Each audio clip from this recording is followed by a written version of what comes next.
وقال الله تعالى في كلامه المجيد وفي الفرقان الحميد بسم الله الرحمن الرحيم إن الله وملائكته يصلون على النبي يا أيها الذين آمنوا صلوا عليه وسلموا تسليما اللهم صل على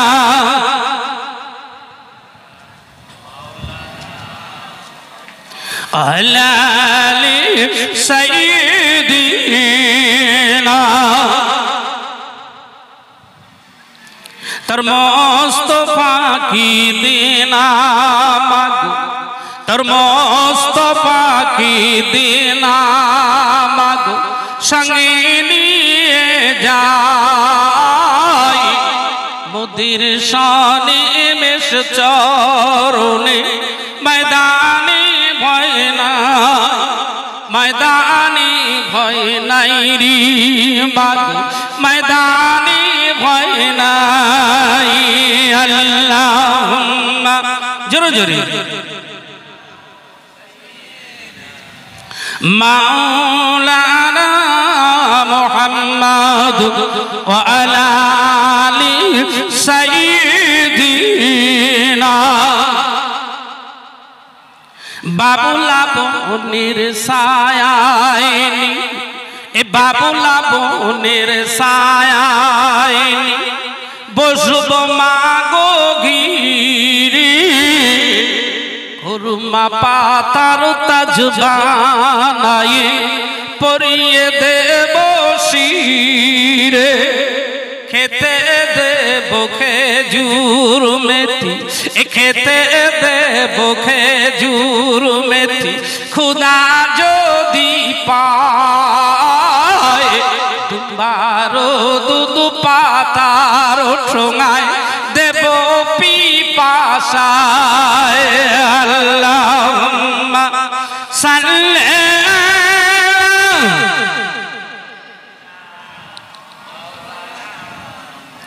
अला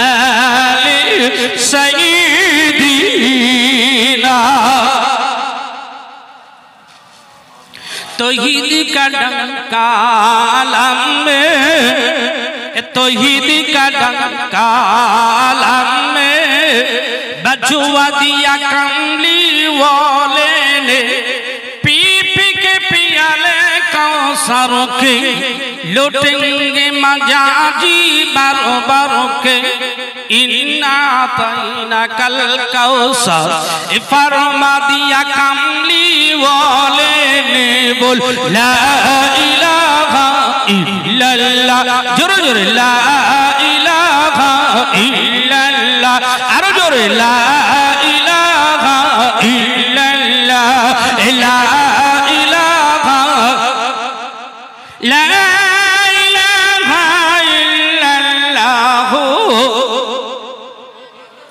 दीन मिला ईमान मिला दीन मिला ईमान मिला पढ़ने के लिए कुरान मिला जो कुछ देने का था वो दिलवा दिया कमली वाले ने बोल ला इलाहा इल्लल्लाह जोरे जोरे ला इलाहा अरे जोरे ला इलाहा इल्लल्लाह ला इलाहा इल्लल्लाह আমার সঙ্গে সঙ্গে হাসবি রব্বি জাল্লাল্লাহ সকলে হাসবি রব্বি জাল্লাল্লাহ মাফি কলবি গায়রুল্লাহ নূর মুহাম্মদ সাল্লাল্লাহ লা ইলাহা ইল্লাল্লাহ লা ইলাহা ইল্লাল্লাহ লা ইলাহা ইল্লাল্লাহ अल्लाहुम्मा सल्ली अला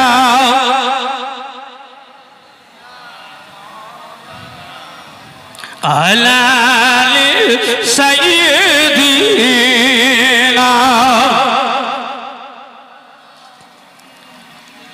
নাহমাদুহু ওয়া নুসাল্লি আলা রাসূলিহিল কারীম আম্মা বাদ। মুআজ্জাজ মাকারাম মুহতারাম উলামায়ে দ্বীন হযরত, আমার পূর্বে ওয়াজ করেছেন আমার দিনের স্নেহের টুকরো মাওলানা নাসির উদ্দিন সাহেব, তার পূর্বে ওয়াজ করেছে আমারই এক ছাত্র মাওলানা জিয়াউল হক সাহেব। বাদে বাদী আমি গুনাহগার, পাপের পাপী, আপনাদের কাছের মানুষ, পরিচিতি, খিদমতে এসেছি। আপনারাও কাঙালের মতো, পাগলের মতো ঘর বাড়ি ছেড়ে আরামের বিছানাটা হারাম করে পাক মাহফিলে এসে বসেছেন।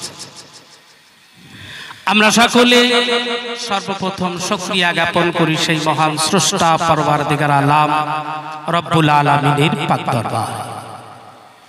যে রব্বুল আলামিন দয়া করে, মেহেরবানি করে, রহম করে, করম করে আমাদিগকে কিছুক্ষণের জন্য দুনিয়ার সমস্ত মায়া জাল থেকে ছিন্দন করিয়ে মাহে শাবানের বিদায় লগনে পবিত্র রমজানুল মুবারকের আগমনের কিছু আগে এই পাক কোরআনী মাহফিলে বসে বসে রাসূলের হাদিস এবং আল্লাহর কোরআন শোনার তৌফিক দান করেছেন। তার জন্য সকলে চিল্লে চিল্লে বলি সুবহানাল্লাহ। আর লাখ কোটি শুকরিয়া সেই রব্বুল আলামিনের পাক দরবার, যে রব্বুল আলামিন দয়া করে, মেহেরবানি করে, রহম করে, করম করে আমাদিগকে সে বিশ্বনবী সরকারে দো আলম হুজুর আকরাম সাল্লাল্লাহু আলাইহি ওয়াসাল্লামের উম্মত রূপে পয়দা করেছে। তার জন্য হৃদয় উজাড় করে আবেগ ভরা কণ্ঠে সকলে মিলিতভাবে জোরে জোরে বলি আলহামদুলিল্লাহ। দোস্ত বুজুর্গ, সন্ধ্যা দেখে নি জান্নাতের ওয়াজ শুনেছি, জাহান্নামের ওয়াজ শুনেছি, হালাল হারামের ওয়াজ শুনেছি। সব থেকে বড় কথা হলো শুনেছি বটে, কিন্তু মেনেছি কজন, এটাই ভাববার বিষয় রয়েছে। দীর্ঘায়ী আলোচনা হবে না, দুটো একটা হক হুকুকের কথা, শরিয়াতের কথা, ঈমান আমলের কথা, নিবিড় তত্ত্বের কথা, সুফিজামের কথা, ইশকে মারিফাতের কথা আলোচনা করি। আজকের দোয়া ও মাহফিল শেষ হয়ে যাবে ইনশাআল্লাহ। আমি শুরুতে স্টার্ট আপনার কাছে পবিত্র কালামুল্লাহ শরীফ থেকে ছোট্ট একটি আয়াতে কারিমা তেলাওয়াত করেছি। পরে পরে আবারও একটা আয়াতে কারিমা আমি তেলাওয়াত করেছি। অবশ্যই আমার নবী সোনার হাদিস, সোনার জবান, পবিত্র মোবারক হাদিস থেকে ছোট্ট একটি হাদিস আমি আপনাদের কাছে পেশ করেছি। তার দৃষ্টিভঙ্গি আমি আমার আলোচনা, আমার বক্তব্য, আমার ওয়াজ ও নসিহত এটি করার চেষ্টা করবেন ইনশাআল্লাহ। আমি কোরআন থেকে বলছি, বিসমিল্লাহির রহমানির রহিম, ওয়ামা আরসালনাকা ইল্লা রাহমাতাল লিল আলামিন। একবার জোরে বলা যাবে সুবহানাল্লাহ, আর একটু জোরে বলা যাবে সুবহান। এই যে একবার সুবহানাল্লাহ বলেছেন না, এই একবার সুবহানাল্লাহর কতটা মর্তব্য, কতটা মর্যাদা, কতটা লাভ আলোচনা করি। খুব ভালো করে বুঝবেন। আল্লাহ পাক বলেন, মা যেমন সন্তানের ডাক শোনার জন্য আবেগপ্লুত ভাবে বসে থাকে, মায়ের সঙ্গে সন্তানের কথা হয় না। কতদিন বাদ সন্তান যদি একবার মা বলে ডেকে দেয়, মায়ের কলিটা যেন ঠান্ডা হয়ে যায়। বাবা বলে হাজির, করছি, আমায় ডেকেছো, আমি যে তোমার মা। আমার আল্লাহ বলে বান্দা বান্দা জেনে রেখে দাও, এ বান্দা শুনে রেখে দাও, মা যদি তোমার একটা ডাকে তোমায় বুকে জড়িয়ে ধরতে পারি, মা যদি তোমার একটা মা ডাকা শব্দে হৃদয় তার বিগলিত হয়ে যায়, আমি আল্লাহ তোমার মায়ের থেকে কোটি কোটি কোটি কোটি কোটি কোটি গুণ তোকে ভালোবাসি রে বান্দা। এ বান্দা তুই যখন একবার সুবহানাল্লাহ আলহামদুলিল্লাহ আওয়াজ দিয়ে আমি আল্লাহ আমাকে ডাকি, আমি আল্লাহ এত খুশি হয়ে যাই, আমি আল্লাহ এত আনন্দিত হয়ে যাই, আমি আল্লাহ এত খুশি হয়ে যাই, আমি আল্লাহ এত আনন্দিত হয়ে যাই, তোর বিগত জীবনের ছোট ছোট গুনাহগুলো আমি আল্লাহ তৎক্ষণাৎ ক্ষমা করে দে। সুবহানাল্লাহ আলহামদুলিল্লাহ বলার মর্যাদা এত। বান্দা তোর মা ডাকা শব্দ, তোর মা যদি আবেগপ্রবণ হতো তোর কাছে আসে, কিন্তু তার থেকে কোটি কোটি কোটি কোটি গুণ বেশি ভালোবাসি আল্লাহ। মুসলমান যে কথা বলতে চাইছিলাম, আল্লাহ পাক কোরআন শরীফের মধ্যে বললেন বিসমিল্লাহির রহমানির রহিম ওয়া মা আরসালনাকা ইল্লা রাহমাতাল লিল আলামিন। আমার রাসূলকে সম্বোধন করে আল্লাহ পাক বললেন, হে রাসূল, দুনিয়ার জমিনে আমি আপনাকে রহমতের ভান্ডার করে পাঠিয়ে দিয়েছি। ভালো করে বুঝি, আমি আগেই বলেছি এদিক ওদিক তাকালে হবে না। ওয়াজ শুনতে গেলে ওয়াজের মন মানসিকতা নিয়ে শুনতে হবে, ওয়াজ বুঝতে হবে। আমি চিল্লে চিল্লে ওয়াজ করে গেলাম, আপনি সকালবেলায় দোকানে ফাটালেন, সত্যি গলা ভালো, ওয়াজ যা হয়েছে, কিন্তু আসলে কি বুঝতে পেরেছি এটা যদি না বুঝি তাহলে ওয়াজ শোনার মর্যাদা হবে না। তাহলে ওয়াজ শুনতে গেলে বুঝতে হবে, আর বোঝার জন্য এদিকে ওদিকে তাকালে হবে না, ওয়াজের দিকে মন রাখতে হবে, তবে কিন্তু ওয়াজ বোঝা যাবে। আর ওয়াজ শুনলুম আর মাঝে মাঝে সুবহানাল্লাহ হুজুর বলতে বললে আর আমি বললুম, আসলে কোন জায়গায় যে সুবহানাল্লাহ বলবো এই জ্ঞান যদি আমার না থাকে তাহলে কিন্তু বিপদে পড়তে হবে। সুবহানাল্লাহ যেমন বলা ভালো তেমন বলা খারাপ, খুব ভালো করে বুঝি।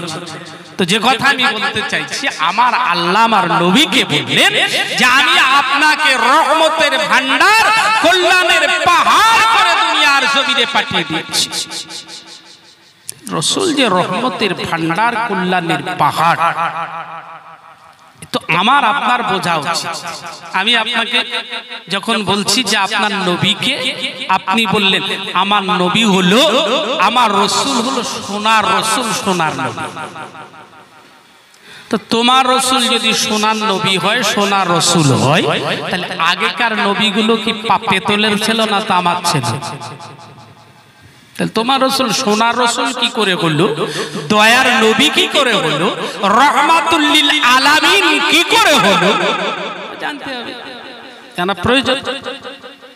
আমি মালদা থেকে ওয়াজ করতে করতে কয়েকদিন কেটে গেল, ফিরছি ট্রেনে, রিজার্ভেশন ট্রেন।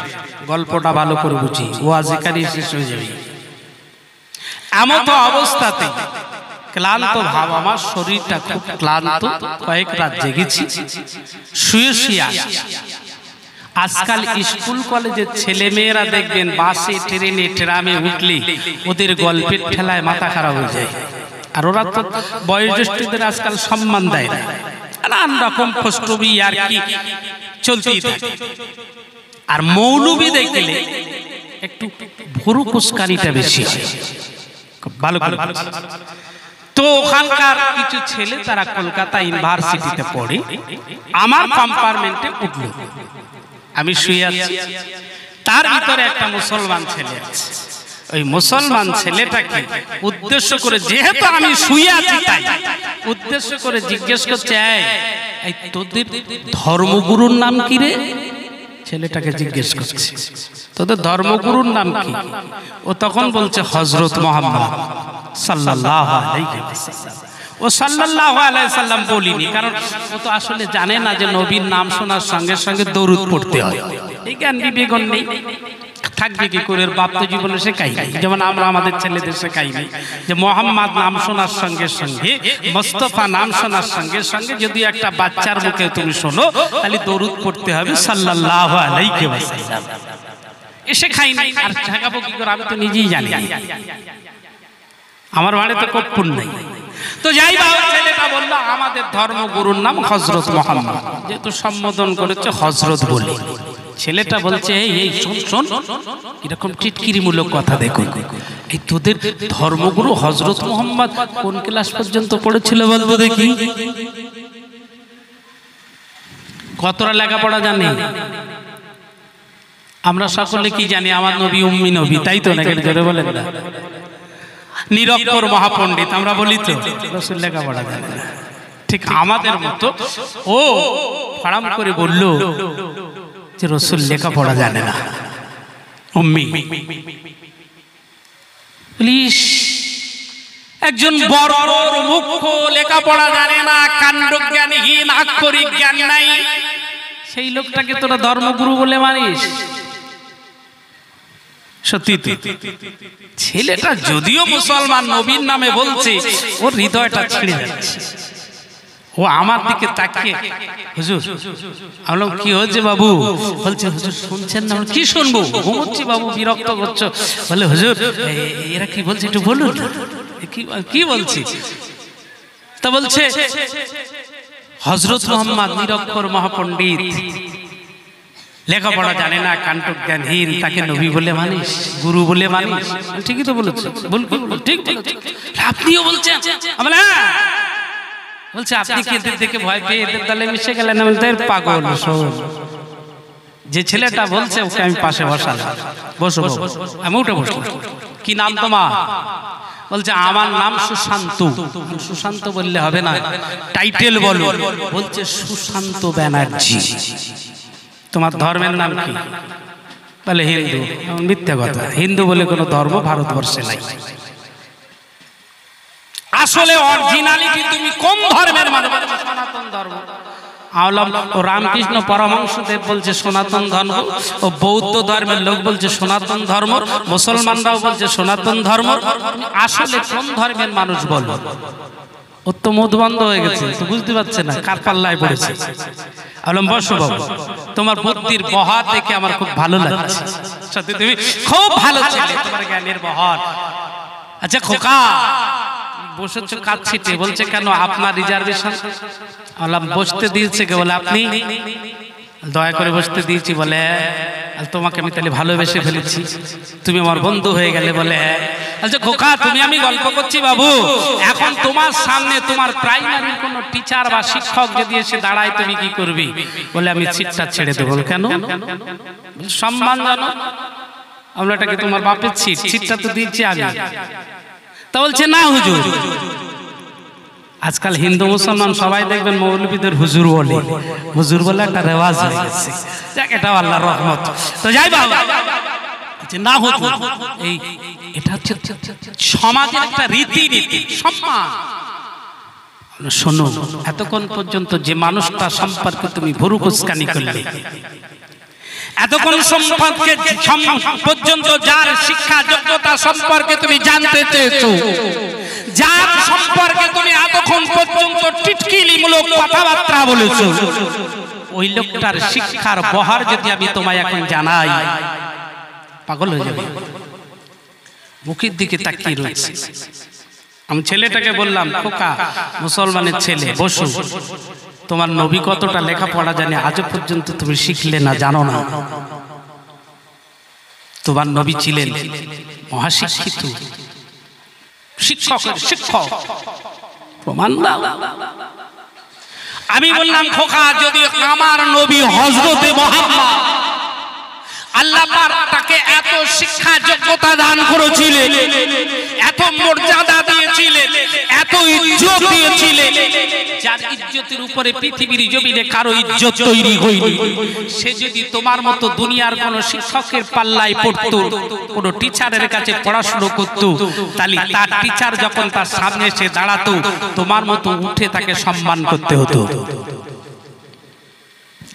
সেই জন্য আল্লাহ পাক দুনিয়ার কোন শিক্ষক দিয়ে হযরতে মুহাম্মদ সাল্লাল্লাহু আলাইহি ওয়াসাল্লামকে পড়ায়। তিনি ছিলেন টিচারের টিচার। তিনি যে স্কুলে পড়েছেন, যে বিশ্ববিদ্যালয়ে পড়েছেন, যে ইউনিভার্সিটিতে পড়েছেন, ওই ইউনিভার্সিটি, ওই বিশ্ববিদ্যালয়, পৃথিবীর কোন ছাত্র, পৃথিবীর কোন শিক্ষক, পৃথিবীর কোন প্রফেসর, পৃথিবীর কোন মাস্টার, পৃথিবীর কোন কারি ওই বিশ্ববিদ্যালয়ে চান্স পাইবে যেখানকার একমাত্র ছাত্র ছিলেন হযরত মুহাম্মদুর রাসূলুল্লাহ সাল্লাল্লাহু আলাইহি ওয়াসাল্লাম।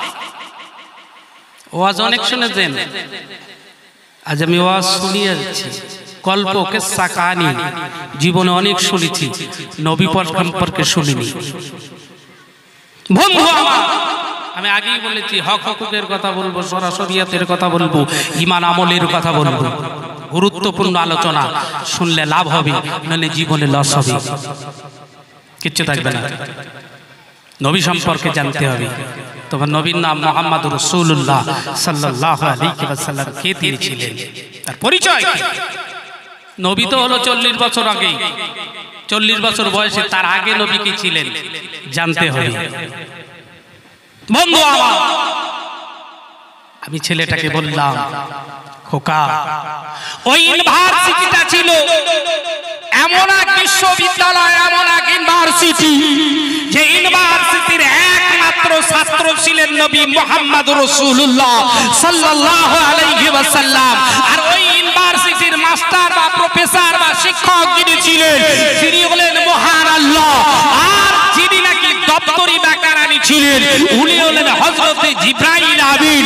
আর ওই বিশ্ববিদ্যালয়ের নাম হলো গারে হীরা। একবার জোরে বলি সুবহানাল্লাহ। নবী যদি অশিক্ষিত হবে, তাহলে হুদাইবিয়ার সন্ধিতে কাফের বেঈমানদের সঙ্গে চুক্তি স্বাক্ষর করেছিলেন কি করে? ছেড়ে দিলাম। নবী অশিক্ষিত কে বলেছে? হযরতে জিবরাইল যখন গারে হীরায় প্রথম কোরআন নাজিল করেছিলেন, এনেছিলেন দপ্তরি, মানে বার্তাবাহক। প্রতিটা স্কুলে দপ্তরি বা কারানি তাকে দেখবেন। এই বার্তাবাহক কোথা থেকে এলো? আল্লাহ পাক সর্বপ্রথম স্টাডি করেছিলেন হযরতে জিবরাইল আমিনকে দিয়ে। আর হযরতে জিবরাইল আমিন সর্বপ্রথম যে বার্তাটা নবীর কাছে এনেছিলেন, সেখানে আল্লাহ নবীকে কি বলেছিলেন? বিসমিল্লাহির রহমানির রহিম, ইকরা বিইসমি রাব্বিকাল্লাযী খালাক। একবার জোরে বলি সুবহানাল্লাহ। সর্বপ্রথম আল্লাহ আমার নবীকে বললেন পড়ো। তাহলে যে নবীকে পড়তে বললেন, সে নবী পড়লেন, অথচ নবী অশিক্ষিত হলেন কি করে?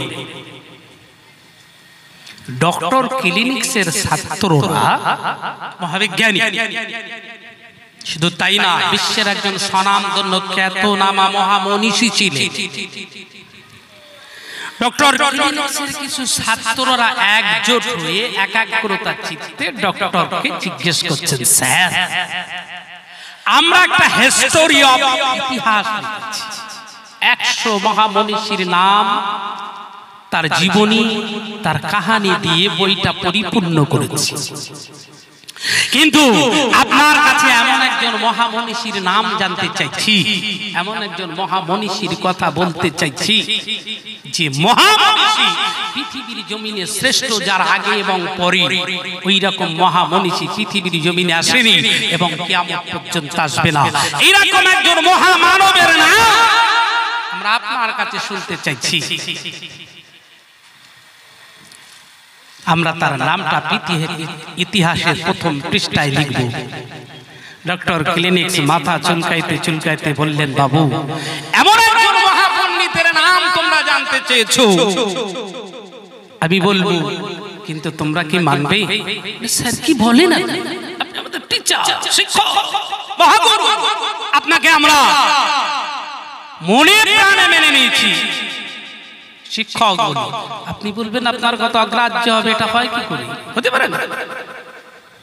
ডক্টর ক্লিনিক্স বললেন, যার বংশের পরম্পরায় আগে এবং পরে, যার বংশের চরিত্রের প্রতিটা ইতিহাসের পৃষ্ঠা আলগা করলে যার জীবন চরিত্রে কোনো কলুষ কালিমা খুঁজে পাওয়া যাবে না।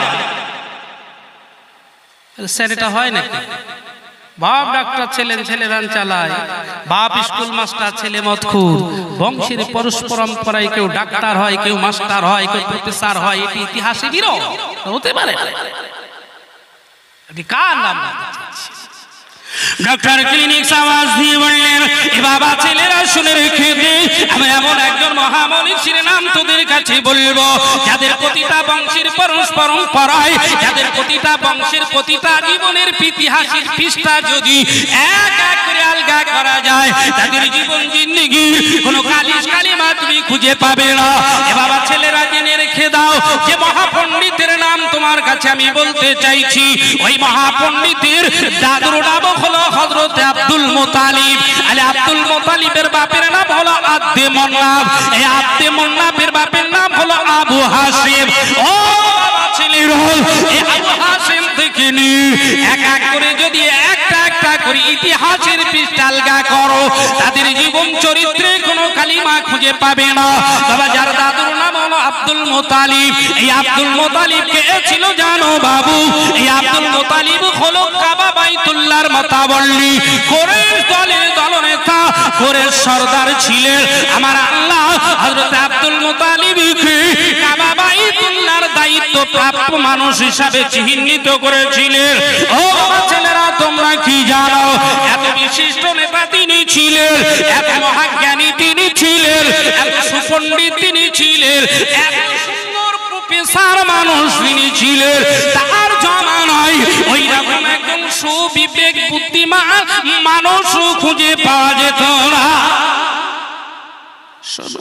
এক এক করে বলছি, বাবা ছেলেরা জেনে রেখে দাও, হযরত আব্দুল মুতালিবের জীবন চরিত্র সম্পর্কে আব্রাহা নামক একজন বাদশা কাবা বাইতুল্লাহ ধ্বংস করে দিবি বলে মক্কা শরীফে এসে তাবু গাড়ি দিয়েছেন।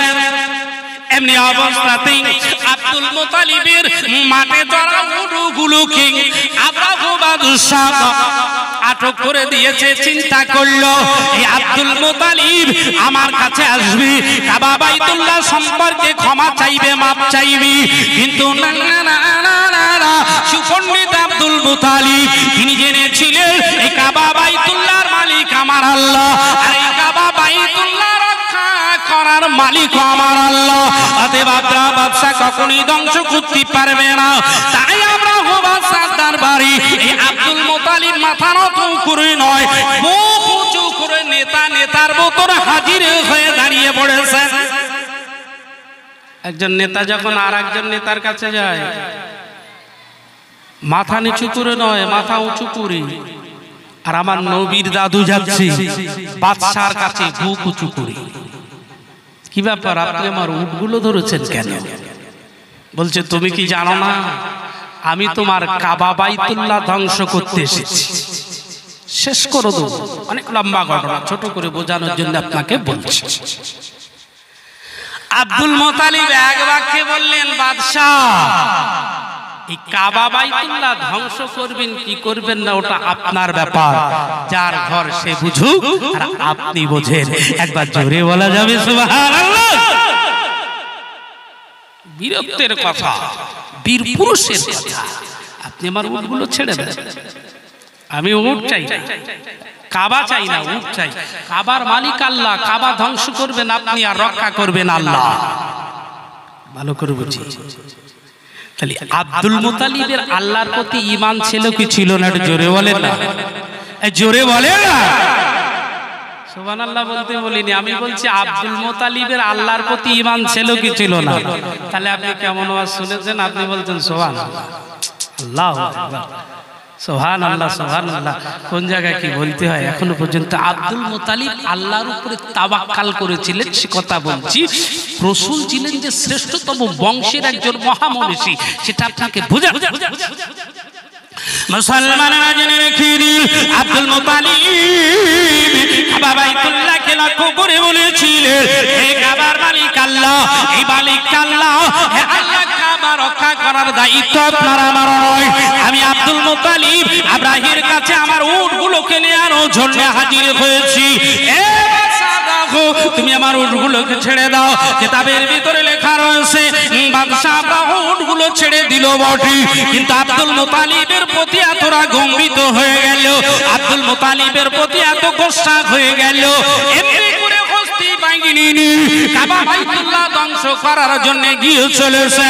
আবার আল্লাহ বললেন আব্রাহা আমি আল্লাহ, আমি আল্লাহ, যারা নাকি আমার বান্দার প্রতি লাগি, যারা নাকি আমার ঘরের প্রতি লাগি, যারা নাকি ঈমান ওয়ালাদের প্রতি লাগি, যারা নাকি মুসলমানদের পিছনে লাগি, আমি আল্লাহ ক্ষুদ্র প্রাণী দিয়ে তাদের ধ্বংস করে দেব। ও মুসলমানরা জেনে রেখে দাও, একা করে আমি প্রমাণ করাই এই আব্রাহা বাদশার হস্তি বাহিনীকে টুকরো টুকরো পাথর দিয়ে আবাবিল নামক পাখি আব্রাহের হস্তি বাহিনীকে ধূলিসাৎ করে দিয়েছিল। উপর থেকে ছোট ছোট পাথর, মক্কা শরীফে গেছি পাখিগুলো ছোট ছোট এইটুকু এইটুকু, মক্কা তওয়াফ করছি ঘুরছি, লকডাউনে কাবা বাইতুল্লাহ তওয়াফ করা নিষেধ ছিল, কাবা বন্ধ হতো, তওয়াফ হতো না, কিন্তু আমার আল্লাহ বললেন আমার কাবা তওয়াফ বন্ধ হবে না। আপনারা হয়তো দেখেছেন আবাবিল পাখি 24 ঘন্টা আল্লাহর কাবা তওয়াফ করেছে। একবার জোরে বলি সুবহান। আল্লাহর কাবা তওয়াফ বন্ধ কে করবে? ও বাবা ছেলেরা শুনে রেখে দাও, যার বাপের নাম ছিল হযরত আব্দুল্লাহ, এই আব্দুল্লাহকে ছিলেন আমার নবী পাকের আব্বা ছিলেন। ও ছেলেরা আজ তোমাকে এক এক করে বলে দেই, এই আব্দুল মুতালিবের জীবন চরিত্রের পৃষ্ঠা যদি এক এক করে খোলা যায়, তার জীবন চরিত্রে বীরত্বের প্রভাব পাওয়া যাবে, কিন্তু কোনো কালিমা খুঁজে পাওয়া যাবে না। এই আব্দুল্লাহকে ছিলেন, এই আব্দুল্লাহ ছিলেন নবী পাকের পিতা, এই আব্দুল্লাহকে ছিলেন, এই আব্দুল্লাহ হলো হযরত আব্দুল মুতালিবের ছোট ছেলে। আব্দুল মুতালিবের 3 জন স্ত্রী ছিল, 3 জন স্ত্রীর ভিতরে 2টো ছেলে ছিল সব থেকে বেশি সুন্দর বুদ্ধিমান। একজনের নাম হলো হযরত আবু তালিব আর একজনের নাম হলো আব্দুল্লাহ। এই আব্দুল্লাহকে আমার আল্লাহ এত সুন্দর তৈরি করেছিলেন, এত সুশ্রী করে দুনিয়ার জমিনে পাঠিয়েছিলেন। পৃথিবীর জমিনে আল্লাহ 2 জন পুরুষকে সবথেকে সুন্দর করে পাঠালেন।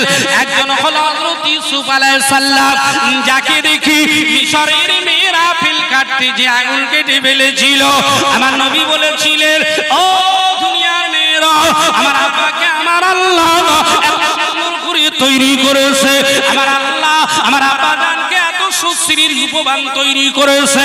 এমনি করে দুনিয়ার মেয়েরা যদি আমার আব্বা জানকে দেখে আপেল কাটতে যেত, তারা আপেলটা কেটে কলিজা কেটে ফেলতো। ওই আব্দুল্লাহ কত সুন্দর দেখতে ছিল। মক্কার যুবতী মেয়েরা, সরসী মেয়েরা রাস্তার কোনায় কোনায় মোড়ে মোড়ে মোড়ে মোড়ে দাঁড়িয়ে দাঁড়িয়ে হযরত আব্দুল্লাহকে দেখার জন্য অপেক্ষা করে দাঁড়িয়ে থাকতো। আমার নবীর আব্বা যখন রাস্তা দিয়ে চলতেন, ওই সময়তে মক্কার মেয়েরা ডাক দিয়ে আওয়াজ দিয়ে বলতে, হে আব্দুল্লাহ দাঁড়িয়ে যাও, আব্দুল্লাহ হে আব্দুল্লাহ ফিকার করো, আব্দুল্লাহ হে আব্দুল্লাহ তোমাদের রূপ, তোমার জ্যোতি, তোমার চেহারা আমাদের উন্মাদিনী করে দিয়েছে। হে আব্দুল্লাহ তোমাকে দেখে আমরা নিজেকে ঠিক রাখতে পারি না, দাঁড়াও একটুখানি প্রেম বিনিময় করবো, কড়া কথা বলবো। আমার নবী পাকের আব্বা এত সৎ চরিত্রের মানুষ ছিলেন, কোনো কথার উত্তর দিতেন না। ছেলেরা বাবারা, ওই আব্দুল্লাহর জীবন চরিত্র যদি আলগা করা যায়, তার জীবনে কোনো কলিশ কালিমা খুঁজে পাওয়া যাবে না। আব্দুল্লাহ কাবা বাইতুল্লাহর পাশে আবে জমজম খনন করার সময় অন্য গোত্রের মানুষ যখন বাধা দিয়েছিল, আব্দুল মুতালিব ওই সময় আল্লাহ দরবারে হাত পেতে বলেছিলেন, আল্লাহ এখনো পর্যন্ত আমার কোনো সন্তান হয়নি, আল্লাহ যদি আপনি আমার 10টা ছেলে সন্তান দেন, ওই 10টা সন্তান যুবক হবে, জওয়ান হবে, আর আমি আব্দুল মুতালিব 10টা লাঠি দাঁড় করিয়ে দিয়ে কাবা জমজম খনন করব। কিতাবের ভিতরে লেখা রয়েছে আমার আল্লাহ হযরত আব্দুল মুতালিবের দোয়া কবুল করেছিলেন। 10টা সন্তান আব্দুল মুতালিবকে দান করা হলো, যার বড় ছেলের নাম হলো হারিস, যার ছোট ছেলের নাম হলো আব্দুল্লাহ। এই আব্দুল্লাহকে আব্দুল মুতালিব মানত করে বলেছিলেন, আল্লাহ আপনি যদি 10টা ছেলে আমায় দেন আর কাবা জমজম যদি আমি খনন করতে পারি, ওই 10টা ছেলের ভিতর রাস্তায় জবাই করে দেবো। মান্নত করেছিলেন। আমরা যেমন এক দিল সাহেব মান্নত করি না, বাবা এক দিল সাহেব আমার যদি এটা ছেলে দাও, জোড়া খাসি হাজত করে তোমার দরবারে খাওয়াবো। আরো আর দরগায় প্রতি শুক্রবারে দেখবেন মোরগ জবাই হয়। এ মান্নত আর মান্নত আলাদা মান্নত। আল্লাহ, আমি যদি কাবার পাশে আবি জমজম খনন করতে পারি, অনেক লম্বা ইতিহাস, ছোট করে বলছি বোঝানোর জন্য। নবীজি কে ছিলেন? আমি আপনার নামে আমার 10টার ভিতরে একটা ছেলেকে জবাই করে দেবো।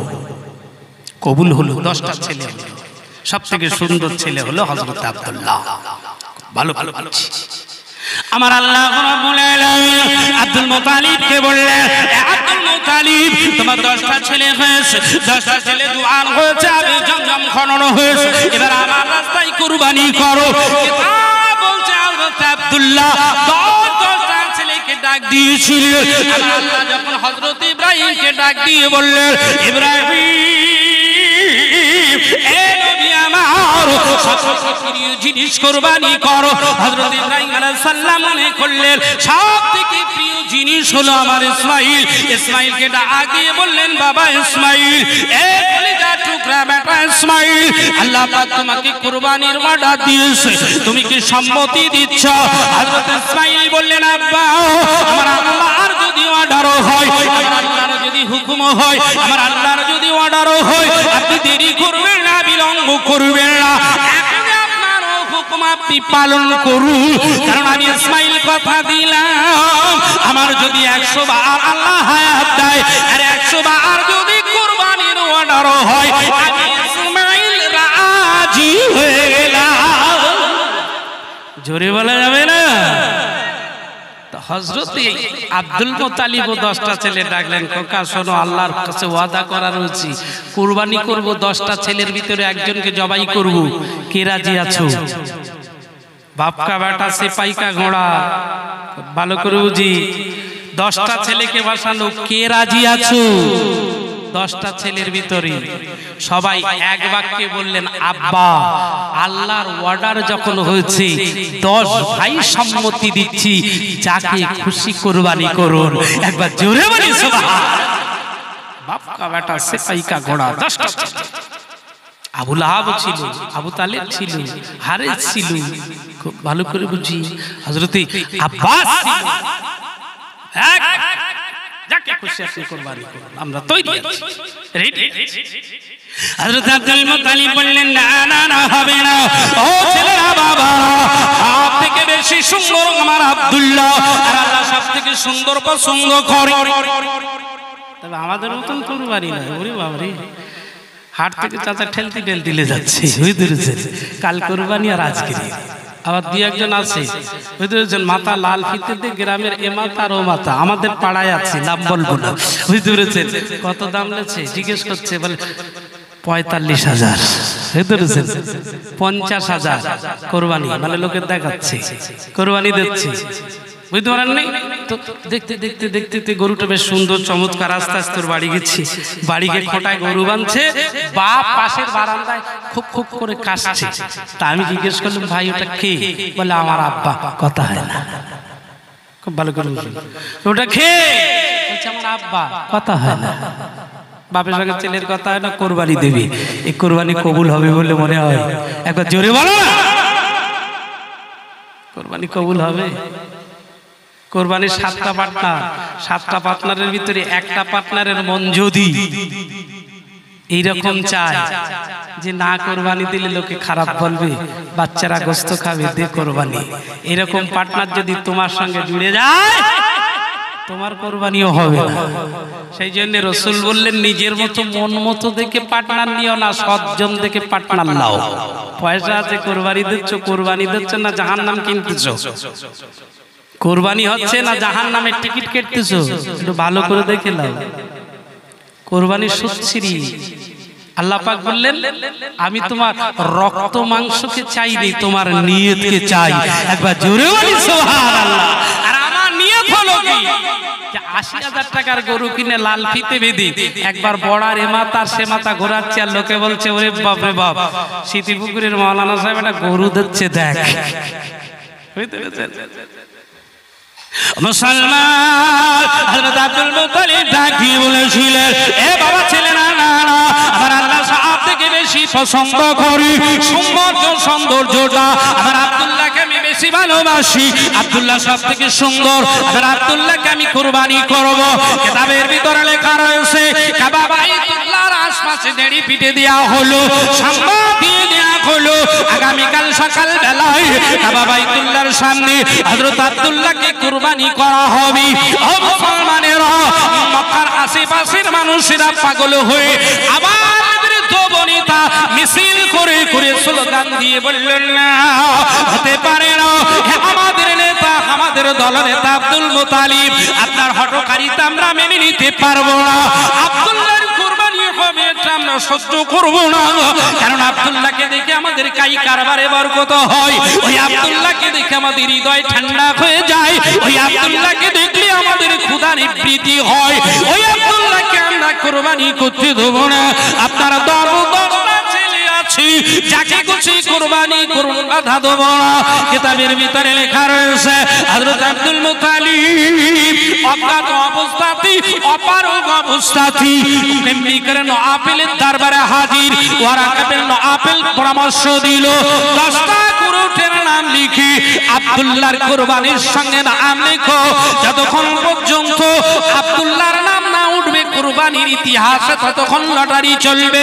অনেক লম্বা ছোট করে বলছি, আব্দুল্লাহ 10টা করে উটের নাম লিখি, আর আব্দুল্লাহর নাম লিখি, লিখতে লিখতে 10 বারের বেলায় আল্লাহ পাক এই 100 উটের বিনিময়ে আমার নবী পাকের আব্বা হযরত আব্দুল্লাহর কুরবানিটা মাফ করে দেয়।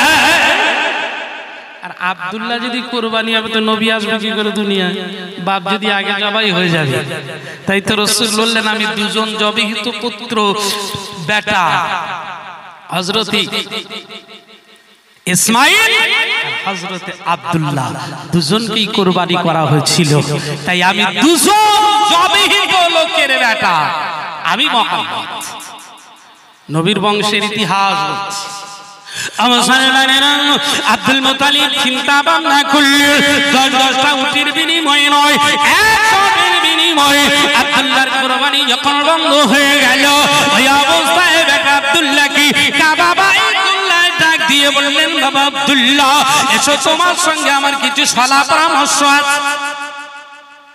বাপ ডেকেছে বেটাকে, আস্তে আস্তে মাথা নিচু করে গেছি।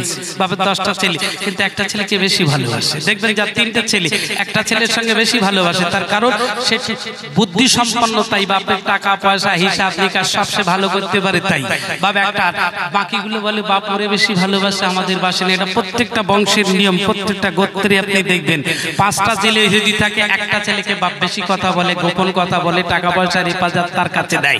এমনি অবস্থাতে আব্দুল মুত্তালিব হযরত আব্দুল্লাহকে ডাক দিলেন কাবা বাইতুল্লাহ, শোনো আমি বুড়ো হয়েছি, তুমি বড় হয়েছো, না জানি কবে মরে যাব, তাই আমার বিজনেসের সমস্ত দায়িত্বভার তোমাকে নিতে হবে।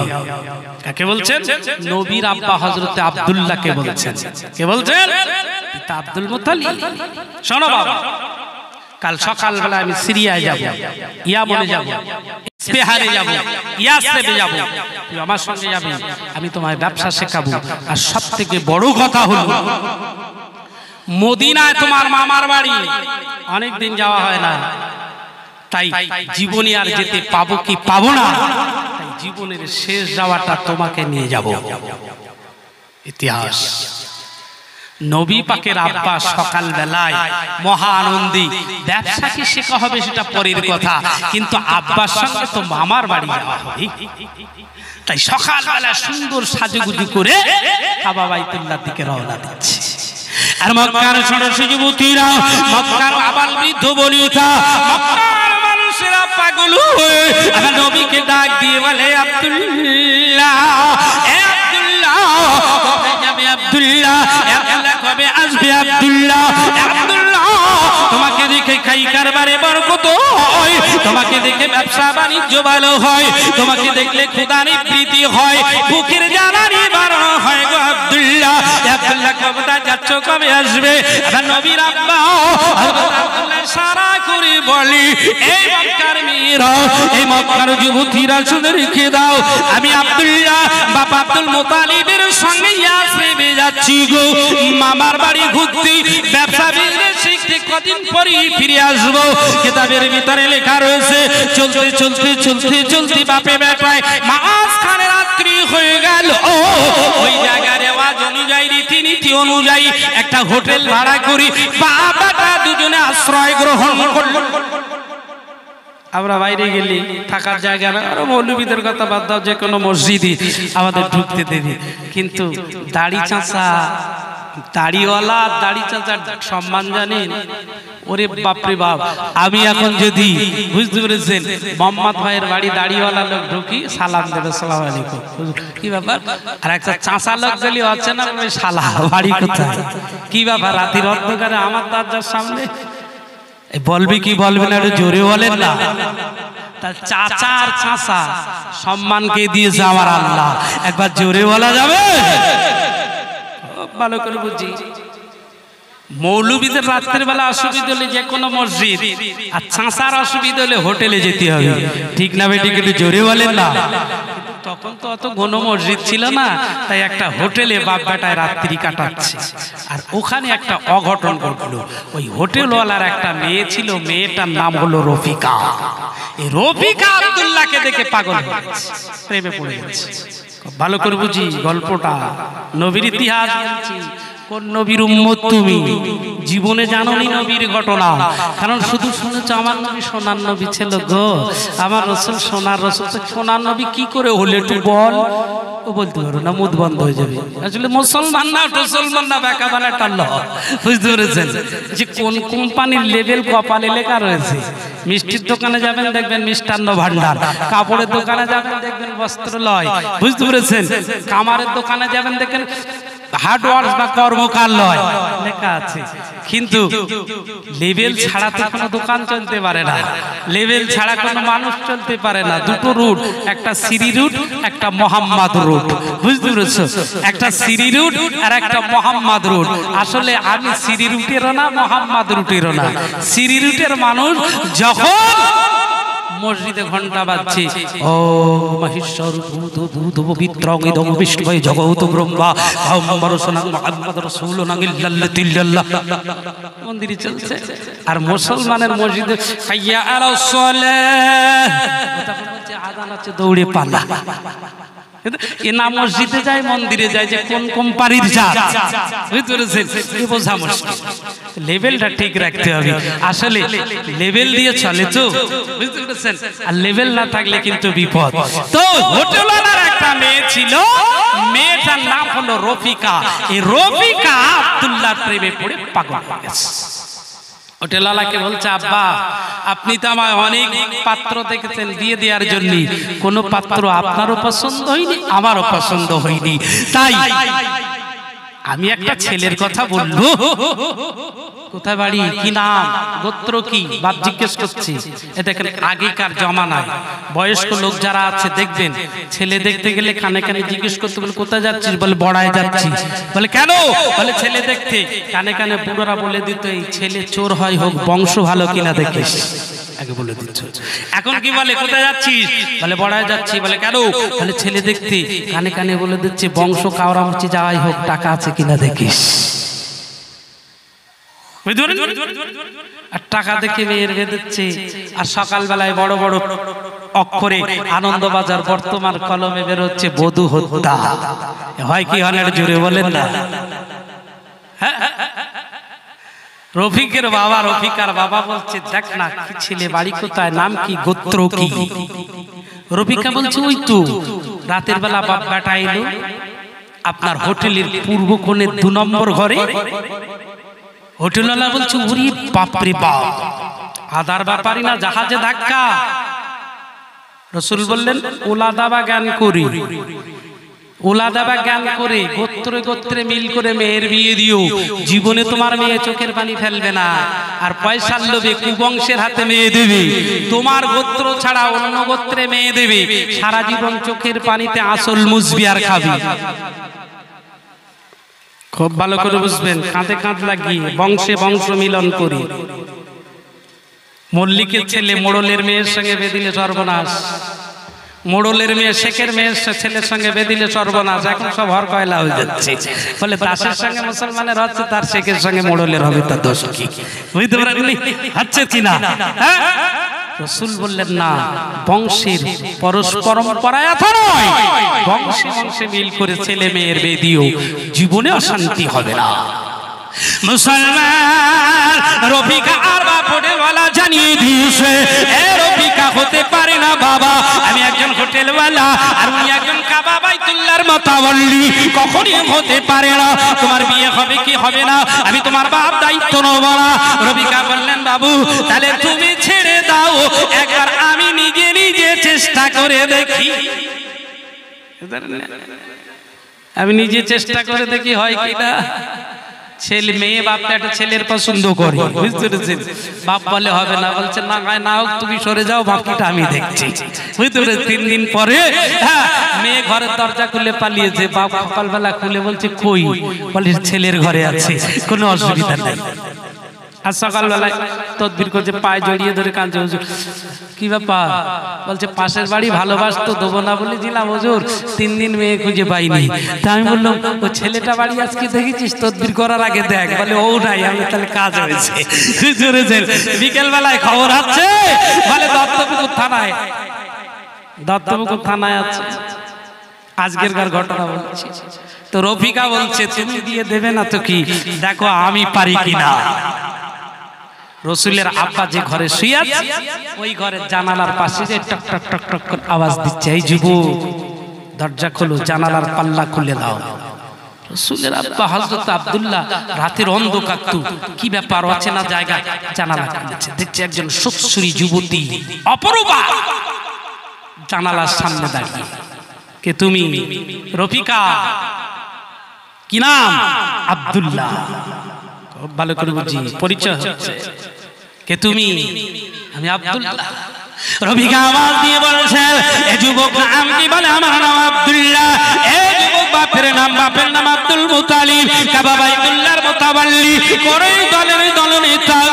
এ আব্দুল্লাহ বলো না গো, তুমি বিবাহিতা না অবিবাহিতা? আব্দুল্লাহ বলে আমি অবিবাহিতা। এ আব্দুল্লাহ বলো না গো, তুমি কোন মেয়েকে ভালোবাসো কি বাসো না? কারোর সঙ্গে প্রেম প্রীতি আছে কি না? আব্দুল্লাহ বলে না, ওইসব আমার গোত্রে নাই। আব্দুল্লাহ তাই যদি হয়, দেখেন আমি রফিকা, আমাকে কি তোমার পছন্দ হয়? দেখো বলছি, পালা শিগগিরি, আব্বা শুয়ে আছে, যদি ওঠে তোরও কচু কাটা করবে, আমারও করবে। ডক্টর ক্লিনিক্স বলছেন, এখানেও আব্দুল্লাহ চরিত্র আলগা করলে কলুষ কালিমা খুঁজে পাওয়া যাবে না। একবার জোরে বলি সুবহানাল্লাহ। নবীর উম্মত আমি, কাকে নবী বলে দাবি করি? কোন নবীর উম্মতের অধিকারী আমি, তার চরিত্র বলছি। নবীর চরিত্র তো সব সময় শোনেন, কিন্তু নবীজি কোন বংশে এসেছিলেন সেটা একবার জানা উচিত না? নাই? একবার জোরে বলেন না, উচিত আছে। মুসলমান রফিকা আওয়াজ দিয়ে বলছে, তুমি দেখো না আমার পছন্দ হয় কিনা, আমি সুন্দর অপূর্বা। হযরত আব্দুল্লাহ বলে, পালা, বাপ যদি ওঠে তোকেও মারবে আমাকেও মারবে, এক তরবারিতে দুটোকে শেষ করে দেবে। রফিকা আওয়াজ দিয়ে বলে, আব্দুল্লাহ না হতে পারে না। আব্দুল্লাহ যে কোনো বাধাই আমাকে বাদ মানবে না। তোমার রূপ, তোমার জ্যোতি, আমি রফিকা আমাকে পাগলিনী বানিয়ে দিয়েছে। আমি রফিকা আমাকে উন্মাদিনী বানিয়ে দিয়েছে। আমি রফিকা আমাকে পাগলিনী বানিয়ে দিয়েছে। আব্দুল্লাহ তুমি যদি আমায় বিয়ে না করো, অন্তত আমার সঙ্গে একটু প্রেম প্রীতি ভালোবাসা করো। আব্দুল্লাহ তাও যদি না হয়, আমার সঙ্গে আরো ঘন্টার জন্য একটু নির্জন বাস করো।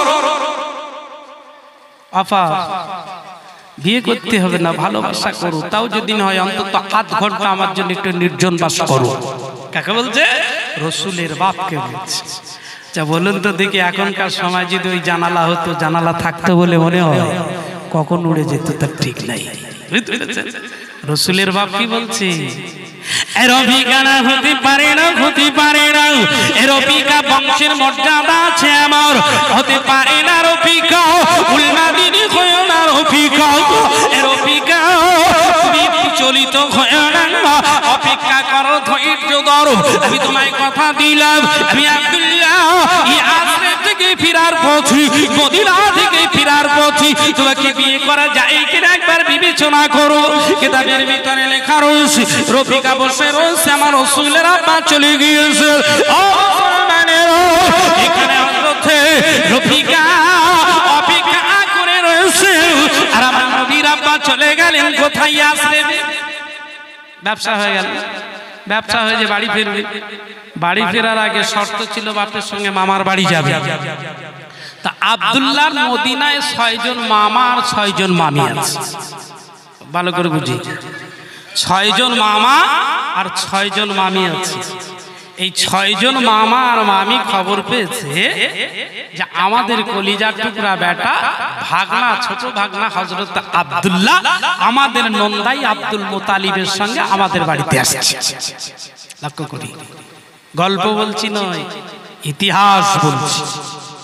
এই 6 জন মামা মামির বাড়িতে যেন ঈদ উৎসব পালন হচ্ছে। ঝগড়া লেগে গেছে আব্দুল্লাহ আসার আগমনের খবর শুনে। একজন মামা বলে আব্দুল্লাহ আমার ঘরে উঠবে, আর একজন মামি বলে না আমার ঘরে উঠবে। একজন মামা বলে হতে পারে না, আমি বড় মামা সর্বপ্রথম আমার ঘরে উঠবে, আর একজন মামা বলেন আমি ছোট মামি আমার ঘরে উঠবে। ঝগড়া তা আমার আপনার মতো মামা মামি না, ওরে বাবা রে, আমার আপনার মতো মামা মামি, আমাদের ভাগনা ভাগ্নি আসার আগে ঘরের ভিতরে ডেকেলে যাচ্ছে, খবরদার তুমি একলা দেবা না, 4 ভাই বোন আসবে, 4 জনের সঙ্গে খাবে, খবরদার। মানে একেবারে এমন টাইট, মামার কোনো কথা বলছে না, বোন এসে জিজ্ঞেস ভাই ভাই হ্যাঁ ভালো আছি, আর ভাবি কি বলছে জানিস তোর ভাইয়ের ব্যবসাটা ভালো চলে না, হ্যাঁ তোর অবস্থা খুব খারাপ, মানে বোন যদি কিছু চাই যে জিতে হবে, বুঝতে পেরেছেন। আর ভাগনা ভাগ্নি যদি এসে কিছু দাবি করে, ই ভেড়া মার্কা মামা, বুঝতে পেরেছে, মামির ভয়ে পাগল, বুঝতে পেরেছেন। আর ও মামা মামি কেমন ছেলে, এই ভেড়া মার্কা মামা মামি নয়। ঈদের সময় বোনের একটা শাড়ি, আমার বোনের বেলা না তোমার বোনের দেবে, তো এটা চিন্তা করছে নিজের বোন খারে খারাপে যায়, যাকে অন্তত শালিটা দেওয়া চাই, খেতে করবে। মুসলমানেরও আমার নবীর পিতা হযরত আব্দুল্লাহ যখন মামার বাড়ি পৌঁছে গেছে, 6 জন মামা 6 জন মামি আব্দুল্লাহকে ঘিরে ধরে বসেছে, আদর করে বলছে বাবা আব্দুল্লাহ হয়েছে বাবা, কত সুন্দর হয়েছে বাবা, কি সুন্দর দেখতে হয়েছে বাবা। সবাই বিরাট উৎসব পড়া চালিয়ে দিয়েছে। এদিকে আব্দুল মুতালিব দেখে বলে ভেলা রে ভেলা, ছেলেটা নিয়ে আনন্দ করছে, বুড়োটার দিকে একবার তাকায়ও না, এবার জিজ্ঞেসও করে আব্দুল্লাহর মামা, বুড়োটার দিকে একবার তাকাও, বলছে আরে তুমি তো বুড়া হয়ে গেছো, তোমার সঙ্গে কি সম্পর্ক, নতুন করে কুটুম ঝালাই করছি।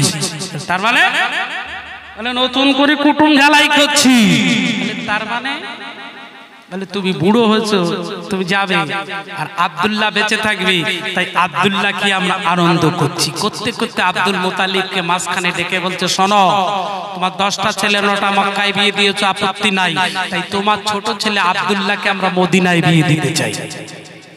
বলিস কি রে, যে বাগিনী নিয়ে সংসার করছি আমি, যে বাগিনী মানে আব্দুল্লাহর মা, বুঝতে পেরেছেন। আপনি দেখবেন নেতার বউরা রাগী হয়, মৌল সাহেবের বউরা রাগী হয়, ডাক্তারের বউরা বুঝতে পেরেছেন ঝানু হয়। বাস করেননি তো, বুঝলেন কি, এই রাত্রির বেলা ওয়াজ করে বাড়ি গিয়ে দরজা খুলতে বললি না, ধাম করে দরজা করে, তোমার ওখানে থাকার জায়গা হয়নি, রাত্রির বেলা জ্বালাতি বাড়ি হয়েছে। এই দেখেন, আপনি জানেন না কটা বউ লোকের বউ ঝানু হয়, নেতার বউ নেতাগিরি করে, বুঝতে পেরেছেন, আর মৌলবীর বউ, ডাক্তারের বউ, এরা খুব ঝানু হয়। তো আব্দুল মুতালিব তো নেতা ছিল, আব্দুল মুতালিবের বউ ছিল বাঘিনী, আব্দুল্লাহর মা। বলছে কি বলছো তুমি? বলছে আব্দুল্লাহর মা গো, তোমাদের ননদ, আমি দিয়ে দিই এক্ষুনি খেয়ে ফেলবে। বলে আরে, তার মানে বলে হ্যাঁ, বলে আরে ও তো আমাদের ননদ, আমরাই বুঝিয়ে নেবো, তুমি যদি একটু অর্ডার দাও। বলছে দেখো তোমরা যদি বুঝিয়ে সুঝিয়ে নিতে পারো বাপু আমার কোনো অসুবিধা নেই। মাঝখানে আমি গল্প ছেড়ে দিচ্ছি, নবী দিবস বলতাম, বুঝতে পেরেছেন তো। আব্দুল মুত্তালিব যেই রাজি করেছি, এইবার মামার মামিরা মেয়ে দেখতে শুরু করেছে এক জায়গায় বসে। রাম প্রস্তাব দেখে একজন মামা একটা মেয়ের নাম বলি, আর একটা মামা প্রত্যাখ্যান করি, আর একটা মামা মেয়ের নাম বলি, আর একটা মামা প্রত্যাখ্যান করি। কোন মেয়ে পছন্দ হয় না, কোনটা লম্বা, কোনটা বিটি, কোনটা মোটা, কোনটা সরু, কোনটা হাই শিক্ষিত, কোনটা লো শিক্ষিত, কোন মেয়ে তাদের পছন্দ হয় না। আব্দুল্লাহর ছোট মামিমা ডাক দিয়ে বললেন, আমার ছায়েরা, আমার হাসিদারা শোনো, আমি এমন একজন মেয়ের কথা বলবো, এমন একজন মেয়ের নাম বলবো যার নাম তোমরা স্বীকার করতে পারবে না। সবাই বললে কোনটা? বলে ছোট বউ, তাড়াতাড়ি বলো। আব্দুল্লাহকে বিয়ে দিতে হবে, মেয়ের নাম কি, বাপের নাম কি, গোত্র কি? বলে অদূর এই বাড়ি, নাম হলো ওহাব জহরি, তার ঘরে একটা মেয়ে আছে, ওই মেয়ের নাম হলো আমিনা। আরে আমিনার সঙ্গে যদি আব্দুল্লাহর বিয়ে হয় আমার মনে হয় মঙ্গ হবে। এই পর্যন্ত বেশি বললি আবার সব শিখে যাবে, সামনে বছর আর দাওয়াত করবে না। এবারে তো মুড়িয়ে মুড়িয়ে ঠেলে মেলে করেছে, বুঝতে পেরেছেন? হ্যাঁ, আনিসুর বলতে হুজুর কারোর পাচ্ছি না, বলে করছে আমি আছি, কোনো অসুবিধা নেই। তবে পাড়ার লোকে শুনবে বলে মনে হয়, কারণ ঘর কি ডালকা বরাবর, বুঝলেন? যার রোজ দেখি তার কথা কি শুনবো, তো বুঝতে পেরেছেন? আল্লাহ পাক তো আপনার দোয়ার বলে আপনারা সকলেই জানেন, প্রতিটা দিন প্রতিটা সময় আল্লাহ পাক হ্যাঁ বাইরে ত্রিপুরা, মেদিনীপুর, দিনাজপুর, বুঝতে পেরেছেন, বাঁকুড়া, আসাম, মালদা ঘোরায়, প্রতিদিন ঘুরি। তো ছেলেটা আবদার করলো, আর আনিসুর, বুঝতে পেরেছেন, আমার খুব কাছের মানুষ, তো একবার ছোট থেকে মানুষ করছি। আনিসুর, জুলফিকার, সানোয়াজ, সব ছোট থেকে আমার কাছে খুব আদরণীয়, নাসির মানুষ হচ্ছে। তো এদের আবদারটা ফেলতে পারলো হুজুর। আমি বললাম ঠিক আছে বাবু, কেউ যখন নেই আমি আছি। তো আমি এই পর্যন্ত এখন আব্দুল্লাহর সঙ্গে আমিনার বিয়ে যদি যেতে চাই অনেক লম্বা, বুঝতে পেরেছেন, অনেক সময় লেগে যাবে। তাই এই পর্যন্ত ইতি করছি। কারণ ইতিহাস, যে ইতিহাস ডক্টর ক্লিনিক্সের জীবন চরিত্র সম্পর্কে আমি আলোচনা করছিলাম। ডক্টর ক্লিনিক্স যেটা বলেছেন সেই সম্পর্কে আলোচনা করতে যে এই জায়গায় এলো, ডক্টর ক্লিনিক্স বললেন সেই বংশে যার নানার নাম হলো ওহাব জহরি, যিনি মদিনাতুল মুনাওয়ারার নেতা ছিলেন, যার বংশের পরস্পর পরায় নেতা, যার কলিজার টুকরা মেয়ের নাম হলো আম্মা জান ফাতেমা, যাদের জীবন চরিত্র করলে কোনো কলুষ কালিমা খুঁজে পাওয়া যাবে না, যার কলিজার টুকরো নাতি নাতনির নাম হলো হযরত ইমামে হাসান, হযরত ইমামে হুসাইন, যার কলিজার টুকরা জামাইয়ের নাম হলো হযরতে শেরে খোদা আলী। একবার জোরে বলি সুবহানাল্লাহ। যাদের জীবন চরিত্র আলগা করলে, ইতিহাসের পৃষ্ঠা খুঁজে খুঁজে খুঁজে খুঁজে দেখলে জীবনে কোনো কলিজ কালিমা খুঁজে পাওয়া যাবে না। এদের ভিতরে একজন মহাপুরুষ আবির্ভূত হয়েছিল, যার নাম হলো নবী মুহাম্মদুর রাসূলুল্লাহ। একবার জোরে বলি সুবহানাল্লাহ। আমরা সেই নবীকে ভালোবাসি, তো এই নবীকে ভালোবাসি কজন? হাত তুলে দেখে একটু। নবীকে ভালোবাসি। নবীজি কথা বলেছেন সত্য না মিথ্যা? এই আমার নবী সত্য না মিথ্যা? জোরে বলেন না, সবাই মিলে বলেন না। নবী সত্য তো, তাহলে নবীর প্রতি কোরআন এসেছে, এই কোরআন সত্য না মিথ্যা? জোরে বলেন না। কোরআন কার কথা?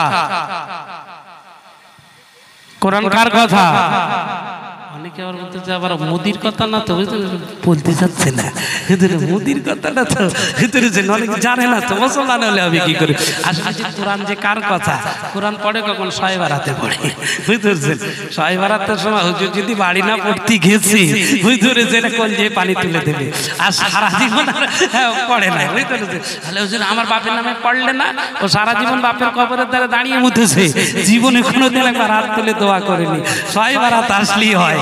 হ্যাঁ, আমার বাড়ি পড়তে যাওনি তার মানে মানে এরা ওই শয় ভাড়াতে কোরআন শরীফ পড়ে, বুঝতে পেরেছেন? আর পড়ে কখন?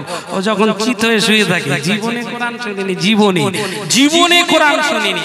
আর ও মরে গেছে, গোটা বড়া মাদ্রাসার ছেলেরা এসব পাশে পড়তেছে। আল্লাহ বলতে কার পাশে পড়তেছি? জীবনে কোরআন শুনিনি। বাড়ি কোরআন দিয়েছে, বাড়ি কোরআন খতম, শয় ভাড়াতে খতম পড়াচ্ছে, আনিসির খতম পড়তেছে, বুঝতে পেরেছেন?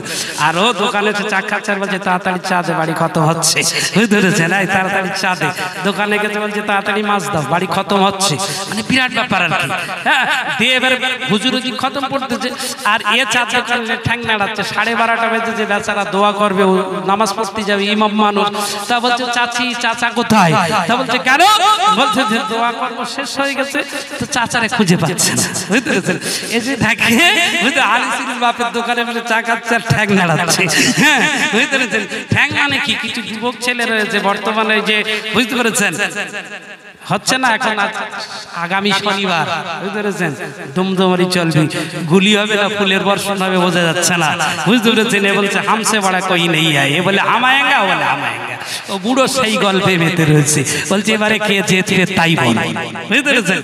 চাচি ভাই হুজুরির খতম হয়ে গেছে, কোন দোয়া করবে? বলে তাই। ও তাড়াতাড়ি যে গোসল তো জানে না মুসলমান, গোসলে কটা ফরজ চাও জানে না, ও ঝপ করে 3-4 বার না মাথায় পানি দিতে, বুঝতে গোসল করছে, পানি দিই, বুঝতে পেরেছেন? লুঙ্গিটা পরে সে টুপি খুঁজে পায় না, বুঝতে পেরেছেন? বছরে তো একবার ঈদের সময় বের হয়ে, হ্যাঁ, ও টুপি আর খুঁজে পায় না। দূর করে চাচির বেলাও ছিল চাড়ায়, ও মাথায় দিয়ে বলতে যুদ্ধ করতে। আচ্ছা বলতেন, এই টেপলিংয়ে মাল যদি মরি, আর এর পাশে যদি কোরআন পড়ে মাদ্রাসার ছেলেরা, আল্লাহ কি বলবে বলবেন? জীবনে একবার কোরআন শুনে। এটা কিসের মাহফিল? এটা কোরআনের মাহফিল। একবার জোরে বলে যাবি, একটু জোরে বলা যাবে, এটা কিসের মাহফিল? এই সকলে জোরে বলেন না, কিসের মাহফিল? আল্লাহর কোরআনের মাহফিল। এখানে আল্লাহ, আল্লাহ রসুলের কথা হচ্ছে, রাজনীতির কথা হচ্ছে বলে মনে হয়? জোরে বলেন না, রাজনীতির কথা হচ্ছে, দুনিয়ার স্বার্থের কথা হচ্ছে, মা বোনের কেচ্ছা কাহিনী হচ্ছে। এই মাহফিলকে আমরা ভালোবাসি না বাসি না, এটা জোরে বলবেন। এই সবাই মিলে বলে না, কারা এই মাহফিলকে বিরুদ্ধচারণ করি? হাত তুলি। বিপক্ষে যারা, বুঝতে পারিনি, বুঝতে পারেননি, বুঝতে পারিনি, তা কিরাম বুঝতে পারিনি? ঘুমন্ত ট্রেন, মানে চলন্ত ট্রেনের ঘুমন্ত প্যাসেঞ্জার, বুঝতে পেরেছেন? রাত 12টার সময় ঘুমোতে ঘুমোতে আসছে, কাজ করেছ তো, আর ট্রেনে চলছে খুব জোরে, বুঝতে পেরেছেন? হকারি বেটা ও উঠি, বুঝতে পেরেছেন? রাত্রি 12টার সময় হাঁক দিয়েছে, তরকারি রুটি, বুঝতে পেরেছেন? আরে আধ ঘুম, বুঝতে পেরেছেন?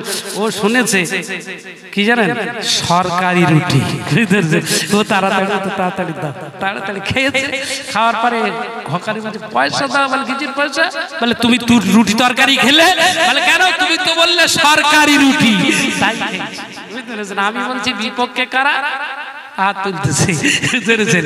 তাহলে এবারে পক্ষে কারা একটু হাত তুলে দেখা, একটু জোরে সবাই। পক্ষে কারা? এ জলসার পক্ষে কারা? নারায়ে তাকবীর। এই চারজন। আমি একটু আগে বললাম, একবার আল্লাহু আকবার বললে দুনিয়া এবং আসমানের মাঝখানে যতটা ফাঁকা জায়গা আল্লাহ তার নেকিতে ভরপুর করে দেবে। শুধু তাই নয়, কালকে কিয়ামতের মাঠে যখন আপনারা নেকির পাল্লাটা হালকা হয়ে যাবে, হতবাক হয়ে যাবে, জাহান্নাম ছাড়া কোনো উপায় হবে না। ও মুসলমানেরা, যেহেতু আল্লাহর নবী বলেছেন আখিরি জামানার উম্মতেরা কখনো জাহান্নামী হবে না, হতে পারে না। আমার দাঁড় করিয়ে বলবে, এ মুসলমানের ছেলেটা, তোর নেকির হালকা পাল্লা হয়ে গেছে, চিন্তা নাই, আমি আল্লাহ তোকে জাহান্নামে দেবো না।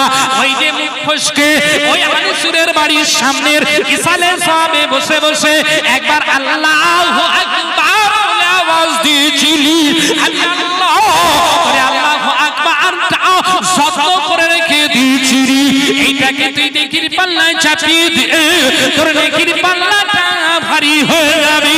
ও মুসলমান, নেকির পাল্লা ভারী হয়ে যাওয়ার সঙ্গে সঙ্গে আল্লাহ পাক জাহান্নামের আগুন আরাম করে জান্নাতটা তোমার জন্য হালাল করে দেবে। তাকবীর ধরে যাও, নারায়ে তাকবীর। এত তার বাপ বেটা মিলে দাও না নারায়ে তাকবীর। আরে ভাই ভাই মিলে বলো না নারায়ে তাকবীর। আরে নিজের জীবন উজাড় করে বলো এই জলসা প্রতি বছর হোক, আমরা চাই না এটা জোরে বলবেন সবাই মিলে বলেন না। এই জলসা হওয়া ভালো না খারাপ? ভালো যদি হয় জলসা হতে গেলে কিছু তো চাই। একজন মানুষ দেখবো, বেশি নয়, একজন মানুষ আমি দেখবো জলসাকে ভালোবেসে, একজন মানুষ ভালোবেসে নবীর ইসালে সব আল্লাহর কোরআনের মাহফিল 200 টাকা ক্যাশ দিয়ে প্রমাণ করাতে হবে হুজুর আমি এই জলসাকে ভালোবাসি। একজন বেশি চাইবো না, 5000 10,000। এই দেখো আল্লাহর একজন বান্দা সামনেই বসেছিল, আল্লাহর একজন বান্দা সামনেই বসেছিল, রসুলের উম্মত। কি নাম? নামও বলতে হবে না। এই আপনারা খুশিনা বাজার একটু জোরে বলবেন, সবাই মিলে বলেন না খুশিনা বাজার। নারে তাকবীর, নারে তাকবীর, আর জোরে বলেন না নারে তাকবীর। আহা আল্লাহর এক বান্দা আমার এখানে ছিটবিল ছিল, আর ছিল কি ছিল না গো দানে বোঝা গেল, 200 টাকা তাড়াতাড়ি নগদ দিয়ে দিল। ওগো আল্লাহ তোমার কাছে করি মোনাজাত, আর সাই গুষ্টি পায়ে জানো তোমার দয়ার জান্নাত। একবার জোরে বলি আল্লাহুম্মা আমিন। ও মুসলমানেরা আসাদাকাতু তুরাদ্দুল বালা, আল্লাহ পাক বললেন যারা সাদকা জারিয়া করে দেয়, যারা সাদকা করে তাদের বালা নেমে যায়, তাদের সংসার থেকে রোগ মুক্তি হয়ে যায়, অভাব মুক্তি হয়ে যায়, দানে দানে দানে দানে ধন বেড়ে যায়। ও মুসলমানেরা এই দানটা আমার আল্লাহ বিফলে দেবে না, কাল কিয়ামতে নাজাতের ওসিলা হয়ে যাবে। জোরে বলি আল্লাহুম্মা আমিন। আর কে আছে? তাড়াতাড়ি করে, বেশি লম্বা করব না, নগদ। আমি আপনার বলবো না সামনে বছরের জন্য 5 কিলো চাল দাও, 20 কিলো চাল দাও, একটা গরু দাও, বলবো না। 200 টাকা দিতে হবে, 200 টাকা 5 জন অন্তত দাও। ইসালে সবকে ভালোবেসি, 5 জন ক্যাশ 100 টাকা, 100 টাকা কে দেবে? তাড়াতাড়ি করে 100 টাকা। খাস করে দোয়া করব, এ হাত কাবার গেলাপ ছুঁয়েছে গো, এ হাত মদিনাতুল মুনাওয়ারা রওজার গিরিল ধরেছে, এই হাত দিয়ে আমি দোয়া করব। এ হাত বিফলে যাবে না, তাড়াতাড়ি করি। 100 টাকা, 100 টাকা দিচ্ছে, তাড়াতাড়ি নাও। অনেকে দিচ্ছে। আহা আমার আল্লাহর পাগলেরা, আল্লাহর বান্দারা, আমার আল্লাহর পাগলেরা 100 করে টাকা দেয়। আল্লাহ তাআলা আপনি কবুল করুন আল্লাহ। একজন 100 টাকা, একজন 100 টাকা, বেশ কয়েকগুলো টাকা আল্লাহর বান্দারা দিয়ে ইনশাআল্লাহ আমি গুনাহগার কাবা শরীফ দিয়ে দোয়া করি আল্লাহ এদের বিফলে দিবেন না আল্লাহ।